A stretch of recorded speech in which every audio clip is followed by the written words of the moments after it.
بعد أعوذ بالله من الشيطان الرجيم بفضل بسم الله الرحمن الرحيم. قال النبي صلى الله عليه وسلم: الصلاة عماد الدين. وصدق رسوله النبي الكريم ونحن على ذلك من الشاهدين.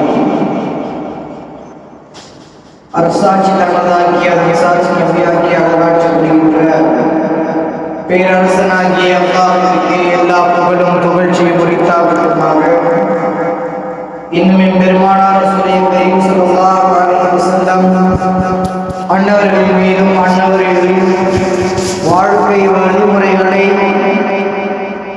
பின்பற்றி வாழ்ந்து மறைந்த சத்திய சகாபாக்கள், தாபிஈன்கள், தபஅ-தாபிஈன்கள், நாதாக்கள், ஷஹதாக்கள், நல்லடியார்கள், இன்னும் நாயகம் ஸல்லல்லாஹு அலைஹி வஸல்லம் வழியிலே வந்த வாழையாக வந்த அஹ்லுல்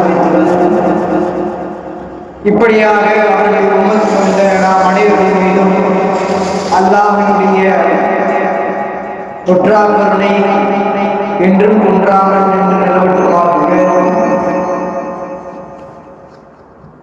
அல்லாஹ் தஆலா ஒரு கூட்டத்தை படைத்தார், இந்த உலகத்தை படைத்தார். இந்த உலகத்தில் முதலாக ஆதம் அலைஹிஸ்ஸலாம் அவர்களையும் ஹவ்வா அலைஹிஸ்ஸலாம் அவர்களையும் படைத்தார். அவர்களை ஆரம்பமாக வைத்து, அவர்களை ஒரு ஆரம்பத்தாக வைத்து அல்லாஹ் தஆலா அவர்களிலிருந்து மக்களை வாழையடி வாழையாக இன்று உலகம் முழுவதும் அல்லாஹ் தஆலா பரவ செய்கிறார். இன்று உலகம் முழுவதிலும் இன்று இருக்கக்கூடிய உலகத்தினுடைய முழு உலகத்திலும் பல கோடி மக்கள், பல லட்சம் கோடி மக்கள் வாழ்ந்து கொண்டிருக்கிறார்கள். பல லட்சம் கோடி மக்களுக்கு மத்தியில் பலவிதமான மதங்கள், பலவிதமான இலக்கங்கள், பலவிதமான வழிபாடுகள், பலவிதமான பிரிவினைகள், அதில் பலவிதமான கொள்கைகள், இப்படியாக லட்சம் கோடி மக்களில் அதுவும் பல வகைகளாக புரிந்து கொண்டிருக்கிறது. இஸ்லாமியர்கள், முஸ்லிம்கள் என்று சொன்னால் அதிலும் பல வகையாக பிரிந்திருக்கிறோம். அஹ்லுஸ் சுன்னத் வல் ஜமாஅத் அது ஒரு கூட்டம், தௌஹீத் ஜமாஅத் என்று சொல்லக்கூடிய அது ஒரு கூட்டம், தப்லீக் ஜமாஅத் என்று சொல்லக்கூடிய அப்படி ஒரு கூட்டம். இப்படியாக இஸ்லாத்திற்குள்ளும் பல வகையான பிரிவினைகள், இஸ்லாமும் பல வகையாக பிரிந்து பல வகையாக மோதலுமாக பலவிதமான மோதல்களை சந்தித்துக் கொண்டிருக்கிறது. இஸ்லாம் இப்படிப்பட்ட மார்க்கம், இப்படிப்பட்ட பிரிவினைகள் வரக்கூடாது என்பதற்காக அல்லாஹ்வை ஒருவனை வணங்க வேண்டும், ஓரிரை கொள்கையை பரப்பினார்கள். இப்படியாக ஓரிரை கொள்கையை வைத்துவிட்டு அதில் பல வகையான பிரிவுகளை நாம் பின்பற்றிக் கொண்டிருக்கிறோம். இஸ்லாத்தில் ஒரு அருமையான ஒரு விஷயம் இருக்கிறது, மிகவும் ஒரு அருமையான ஒரு விஷயம். நமக்கெல்லாம் ஒரு வரமாக கொடுக்கப்பட்ட, ஒரு பொக்கிஷமாக நமக்கெல்லாம் கொடுக்கப்பட்ட ஒரு ஞானத்தை அல்லாஹ் அனைவருக்கும் கொடுத்திருக்கிறார். அவ்வளவு பொக்கிஷமான, அவ்வளவு பாக்கியம் நிறைந்த, அவ்வளவு சிறப்பு மிக்க அப்படி ஒரு பொக்கிஷம் நம்மிடத்தில் என்ன இருக்கிறது என்று சொன்னால் 5 நேர தொழுகைகள் நம்மிடத்தில் இருக்கிறது, நம்மீது கடமையாக்கப்பட்டிருக்கிறது. இந்த 5 நேர தொழுகைகள் தான் நம் மீது பொக்கிஷமாக நமக்கு கொடுக்கப்பட்டிருக்கிறது. இந்த 5 நேர தொழுகை தான் நமக்கெல்லாம் பொக்கிஷமாக கிடைக்கப்பட்டிருக்கக்கூடிய ஒரு விஷயம். இந்த 5 நேர தொழுகை எப்படி அல்லாஹ்வுடைய வந்தது, இந்த தொழுகை எப்படி கடமையாக்கப்பட்டது, இந்த தொழுகையை வாங்கியவர்கள் யார், தொழுகை யாரிடத்தில் கடமையாக்கப்பட்டது, யாரிடத்தில் பொருளாக்கப்பட்டது, இப்படியாக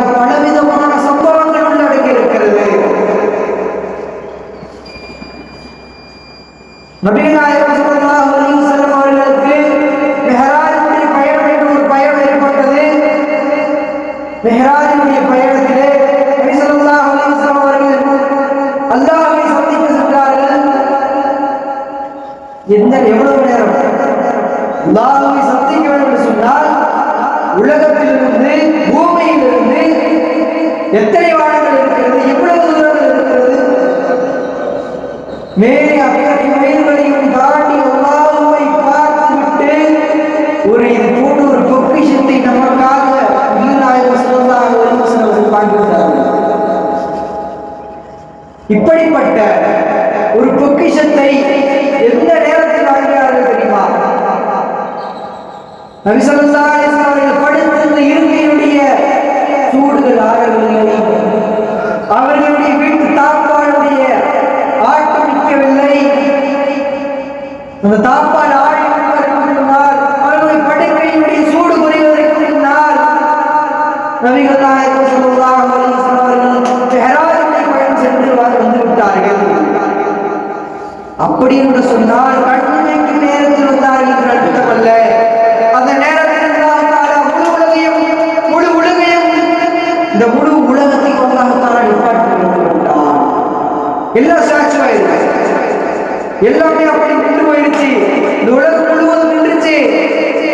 நபி ஸல்லல்லாஹு அலைஹி வஸல்லம் மிஹ்ராஜ் பயணம் போயிட்டு வர்ற வரைக்கும் இந்த உலகம் முழுவதும் செயலிலிருந்து அந்த நேரம் முழுவதும் அமைதியாக்கப்பட்டு விட்டது, நிறுத்தப்பட்டு விட்டது. இப்படிப்பட்ட பயணத்தில் நபி ஸல்லல்லாஹு அலைஹி வஸல்லம் அவர்களை ஜிப்ரீல் அலைஹிஸ்ஸலாத்து வஸலாம் அவர்கள் புராக் என்று சொல்லக்கூடிய ஒரு வாகனத்தில் அழைத்து செல்கிறார்கள். புராக் வாகனம் என்று சொன்னால் அது குதிரை கிடையாது, அந்த வாகனத்தில் அரபியது கழுதை கிடையாது, குதிரையும் கிடையாது, கழுதையும் கிடையாது, மானும் கிடையாது. இப்படி இல்லாமல் மூன்றும் கலந்தவாறு பறந்து செல்லக்கூடிய ஒரு வாகனம், இறைவனிடத்திலே பறந்து செல்லக்கூடிய ஒரு வாகனம்.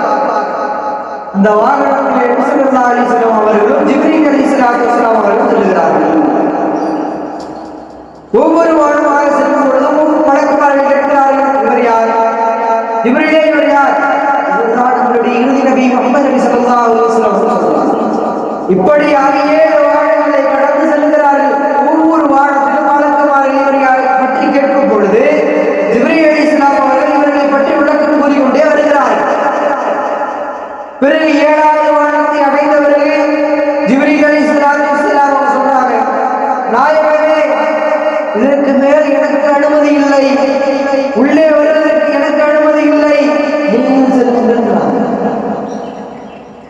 இந்த திரையிடம் நான் கிட்ட நெருங்கினால் கூட நான் இதனுடைய நெருக்கத்தை அடைந்தால் நான் எரிந்து சாம்பலாகி விடுவேன், என்னுடைய எல்லை பகுதி முடிந்து விட்டது என்று நபி ஸல்லல்லாஹு அலைஹி வஸல்லம் ஜிப்ரீல் அலைஹிஸ்ஸலாத்து வஸலாம் சொன்னார். நபி ஸல்லல்லாஹு அலைஹி வஸல்லம் அவர்கள் அந்த திரைக்குள்ளே செல்கிறார்கள், அல்லாஹ்வை சந்திக்கிறார்கள், அல்லாஹ்விடத்திலே முறையாடுகிறார்கள். அல்லாஹ் தஆலா நேரத்திலே நபி ஸல்லல்லாஹு அலைஹி வஸல்லம் அவர்களை நரக சொர்க்கத்தை சுற்றி பார்ப்பதற்காக அனுப்புகிறார்கள். நபி ஸல்லல்லாஹு அலைஹி வஸல்லம் அவர்கள் சொர்க்கத்தை சுற்றி பார்க்கிறார்கள். சுற்றி பார்த்துவிட்டு ஜிப்ரீல் அலைஹிஸ்ஸலாத்து வஸலாம் அவர்களை கேட்கிறாங்க, யா ஜிப்ரீல், நீங்கள் இந்த சொர்க்கத்தை முழுவதுமாக சுற்றி பார்த்துவிட்டீர்களா என்று கேட்கும் பொழுது ஜிப்ரீல் அலைஹிஸ்ஸலாத்து வஸலாம் அவர்கள் சொன்னார்கள், நான் இதுவரையிலும் சென்று பார்த்து இதில் ஒரு கால் வாசை கூட நான் பார்த்து முடிக்கவில்லை என்று ஜிப்ரீல் அலைஹிஸ்ஸலாத்து வஸலாம் சொன்னார்கள். ஜிப்ரீல் அலைஹிஸ்ஸலாத்து வஸலாம் அவருடைய ஒரு பக்கத்தினுடைய ரெக்கை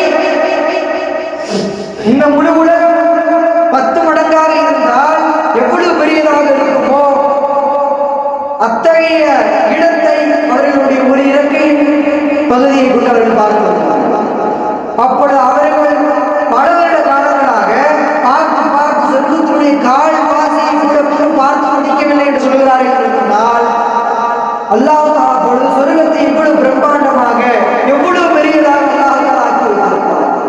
சிந்தித்து பார்க்க வேண்டும். அதே போன்று அடுத்ததாக நரகத்தை சுற்றி பார்ப்பதற்கு செல்கிறார்கள்.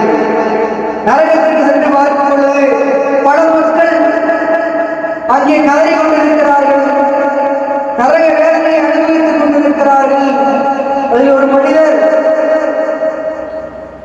அவருடைய வயிற்றிலிருந்தும் வாய்களிலிருந்தும் பாம்புகள் வெளியே வருகிறது. அவர்களை பாம்புகள் தீங்கடை செய்கிறது.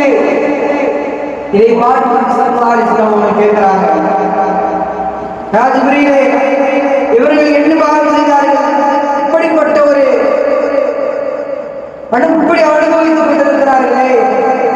நபி ஸல்லல்லாஹு அலைஹி வஸல்லம் கேட்கும் பொழுது ஸல்லல்லாஹு அலைஹி வஸல்லம் அறிவிக்கப்படுகிறது, இவர்கள் எல்லாம் உலகத்தில் வாழும் காலங்களில் வட்டியை வாங்கியவர்கள், வட்டிக்கு விட்டவர்கள், வட்டியினுடைய கணக்கு வழக்குகளை பார்ப்பவர்கள், இப்படியாக வட்டியினுடைய அனைத்து விதமான தொடர்புகளிலும் இருந்தவர்கள் என்று நபி ஸல்லல்லாஹு அலைஹி வஸல்லம் அவர்கள் எடுத்துரைக்கப்பட்டுள்ளனர்.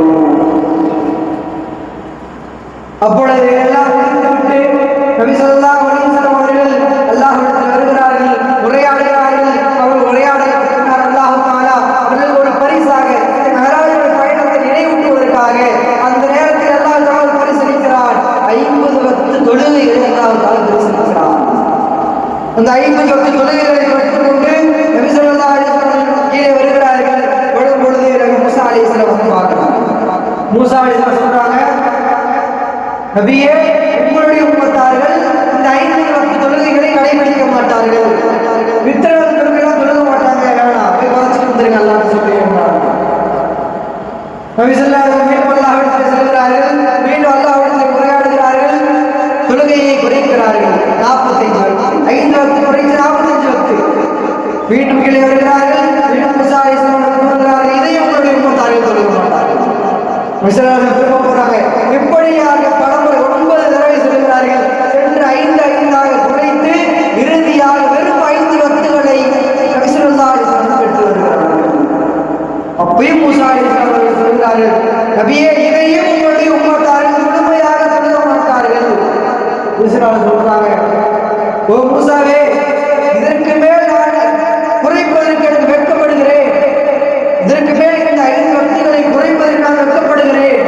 கண்டிப்பாக நிச்சயமாக என்னுடைய உம்மத்தார்கள் இந்த 5 நேர தொழுகைகளை கடைபிடிப்பார்கள், தொழுகுவார்கள் என்று நபி ஸல்லல்லாஹு அலைஹி வஸல்லம் அவர்கள் என்று அன்னைக்கு மூஸா அலைஹிஸ்ஸலாம் அவர்கள் ஸல்லல்லாஹு அலைஹி வஸல்லம் சொன்னது போல இன்று நாம் எத்தனை பேர்கள் 5 நேர தொழுகைகளை நாம் ஜமாத்தோடு முழுமையாக தொழுகக்கூடியவர்களாக இருக்கிறோம்? விடுபட்டு போய்விடுகிறதா? நபி ஸல்லல்லாஹு அலைஹி வஸல்லம் ஒரு ஹதீஸ்ல சொல்றாங்க, அஸ்ஸலாத்து இமாதுத்தீன், இஸ்லாத்துடைய தூணை தொழுகைதான்ப்பா அப்படின்னு சொல்றாங்க. இஸ்லாத்தை தூக்கி நிறுத்தக்கூடிய விஷயம் என்ன? தொழுகை தான். 5 நேர தொழுகை தான் இஸ்லாத்தை நிலைநாட்டுகிறது, இஸ்லாத்தை நிலைநாட்டுகிறது அப்படின்னு நபி ஸல்லல்லாஹு அலைஹி வஸல்லம் ஹதீஸ்ல சொல்லியிருக்கிறாங்க. அப்ப தொழுகையை நாம் எவ்வளவு முக்கியத்துவம் கொடுக்க வேண்டும், அல்லாஹ் தஆலா எவ்வளவு சிறப்புமிக்க நாளிலே எவ்வளவு சிறப்புமிக்கதாக அல்லாஹ் தஆலா எப்படி எந்த நேரத்தில் தொழுகையை கொடுத்து அனுப்பினார். மிக சிறப்பான அந்த தொழுகையை நாம் அலட்சியப்படுத்துகிறோம். அல்லாஹ் தஆலா தொழுகையை கஷ்டப்படுத்தவில்லை, தொழுகுபவர்களை அல்லாஹ் தஆலா கஷ்டப்படுத்தவில்லை. என்று தொழுக முடியவில்லையா? அல்லாஹ் தஆலா சலுகை கொடுக்கிறார், உட்கார்ந்து தொழுக. அதுக்கும் அல்லாஹ் தஆலா சலுகை கொடுக்கிறார், உட்கார்ந்து தொழுக முடியவில்லையா? படுத்து தொழுங்க.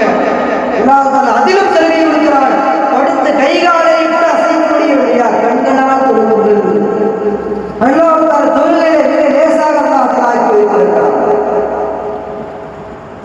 அப்படியாக அல்லாஹ் தஆலா தொழுகையை நமக்கு தோதுவான முறையிலே அல்லாஹ் எப்படியெல்லாம் தொழுகலாம், எந்த வகையெல்லாம் தொழுகலாம், எந்த நிலையெல்லாம் தொழுகலாம் என்று அல்லாஹ் தஆலா பலவிதமான வழியை வகுத்து கொடுத்திருக்கிறார். பலவிதமான வழிகளை அல்லாஹ் தஆலா நமக்கு ஏற்படுத்தி கொடுத்திருக்கிறார்.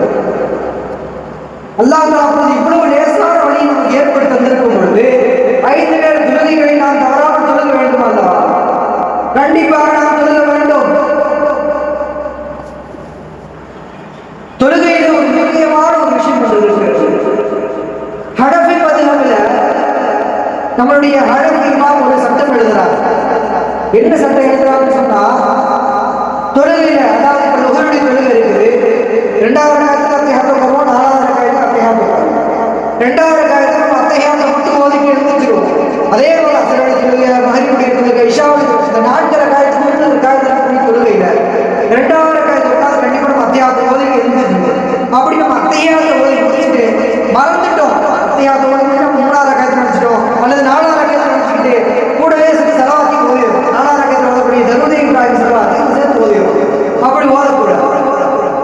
அத்தையாதை முடிச்சுட்டு அல்லாஹும்ம ஸல்லி அலா ஆரம்பிச்சிட்டோம். அப்ப ஞாபகம் வந்துச்சு நம்ம 2வது ரக்காத்துல தான் இருக்கிறோம். அப்ப ஞாபகம் வந்துச்சுன்னு சொன்னா அவர் இல்லை, அப்படியே இருந்துச்சு நம்ம தொழுகலாம். அதாவது நம்ம அத்தையாதை ஓதி முடிச்சிட்டோம், தருது இப்ராஹிம் ஆரம்பிக்கிறோம், அல்லாஹும்ம ஸல்லி அலா சய்யிதினா முஹம்மத் அப்ப நபி ஸல்லல்லாஹு அலைஹி வஸல்லம் பேரை சொல்லிட்டோம் அப்படின்னு சொன்னா கண்டிப்பாக சஜிதா சமூகம் செய்ய வேண்டும். அல்லாஹும்ம ஸல்லி அலா சொன்னா பிரச்சனை இல்லை, அல்லாஹும்ம ஸல்லி அலா சய்யிதினா முஹம்மத் ஸல்லல்லாஹு அலைஹி வஸல்லம் பேரை சேர்த்து சொல்லிட்டோம்னு சொன்னா கண்டிப்பாக சஜிதா சமூகம் செய்ய வேண்டும் அப்படின்னு சொல்லி அபூ ஹனீஃபா ரஹ்மத்துல்லாஹி அலைஹி அவங்க சட்டம் எழுதுறாங்க. அப்ப அபூ ஹனீஃபா ரஹ்மத்துல்லாஹி அவங்களுடைய கடவுள் ஸல்லல்லாஹு அலைஹி வஸல்லம் வராங்க வந்து, என்னப்பா நீ ஒரு சட்டம் எழுதியிருக்கிற, ஹனஃபி மதுஹபில் சட்டம் எழுதியிருக்கிறியே, என்னுடைய பேரை தொழுகையில் சொன்னால் அத்தையாவது சொன்னா சஜிதா சமூகம் செய்யணுமா அப்படின்னு சொல்லி ஸல்லல்லாஹு அலைஹி வஸல்லம் கேட்கறாங்க. யார்கிட்ட? ஹனஃபி இமாம்கிட்ட கேட்கறாங்க. அதுக்கு ஹனஃபி இமாம் சொல்றாங்க, யா ரசூலல்லாஹ் 2வது ரக்காத்துல அத்தையாத்து ஓதி முடிச்சு நம்ம எந்திரிக்கணும். ஆனா எந்திரிக்கல, அவன் கரெக்டான ஒரு நிலையில தொழுகையில ஓதுனா அப்படின்னா தவறு இல்லை. இவன் மறந்துட்டு உங்க பேரை சொல்றான். 4வது ரக்காத்துல எப்பயுமே நம்ம சொல்லுவோம் கரெக்டான ஞாபகம் வச்சுட்டு ஓதுறான். ஸல்லல்லாஹு அலைஹி வஸல்லம் பேரை கரெக்டான நேரத்துல கரெக்டான இடத்துல நம்ம தெளிவான முறையில ஓதணும். ஆனா இவன் உங்க பேரை மறந்து ஓதுறான், உங்களுடைய ஞாபகம் இல்லாம மறந்துட்டு ஓதுறான் அப்படின்னா கண்டிப்பா இது தொழுகையில ஒரு தவறு ஏற்படுது அப்படின்னு சொல்லி நபி ஸல்லல்லாஹு அலைஹி வஸல்லம் அவங்கள்ட்ட இவங்க அபூ ஹனீஃபா ரஹ்மத்துல்லாஹி அலைஹி சொல்றாங்க. அப்ப தொழுகையில நம்மளுடைய கவனங்கள் முழுமையாக இருக்க வேண்டும். ஒண்ணு தொழுகும் பொழுது அல்லாஹ் நம்மை பார்க்கிறான் அப்படின்னு சொல்லி தொழுகிறோம், இல்லையா நம்ம அல்லாஹ்விற்கு முன்னால் நின்று தொழுகிறோம் அப்படின்னு நம்மளுடைய உள்ளத்துல எண்ணங்களை வச்சுக்கிட்டு தொழுகிறோம். அப்பதான் நம்மளுடைய தொழுகையில நம்மளுடைய சிந்தனைகள் வேற எங்கேயும் போகாம நம்ம முழுமையாக என்ன ஓதுறோம், நம்ம என்ன ஓதிக்கிட்டு இருக்கிறோம், எந்த வக்து தொழுகிறோம், எத்தனை ரக்காயத் தொழுகிறோம் அப்படின்ற முழு சிந்தனையோட முழு கவனத்தோட நம்ம தொழுகையை தொழுக முடியும்.